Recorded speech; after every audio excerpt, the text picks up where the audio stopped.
I have another client, Manny. Maybe tell me your advice on this. It's a coffee shop they want to open. They want to grow up very big. They came up with that name Starbucks. Okay.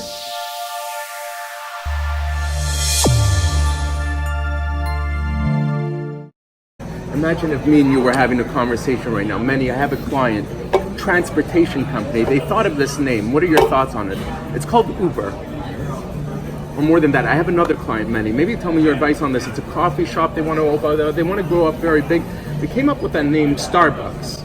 Okay. The name will able to either be mysterious, which automatically makes it memorable, which is a great thing, Okay. or it's very direct.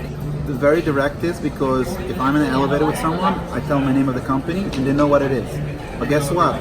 Sometimes that name is very dated because your company's grown. Now I need to offer more services and it doesn't fit. And now every day I tell my name of my company, I have to, but we also do X, Y, and Z, which is a problem. Memorable name, which is much more, sometimes it has a meaning, sometimes it doesn't. We will give you the whole presentation why we came up with that name, what it means, that name, and what meaning it is behind that name.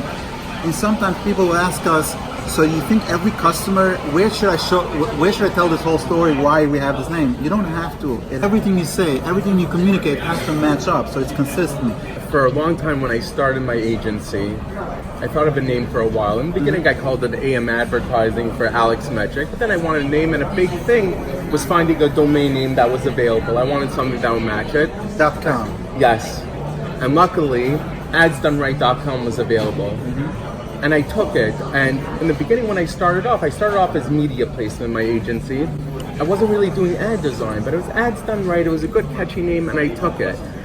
And I always have in the back of my mind, should I switch it to something else? And I had this conversation with somebody else recently. I feel, in general, that a name doesn't make a big difference. The time it makes a big difference if the name could sound like something that you're not.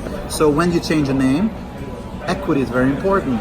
You have to know that will my clients find us? So if you have a very personal relationship with people and then all of a sudden you change your name, it's very easy to communicate that with your audience.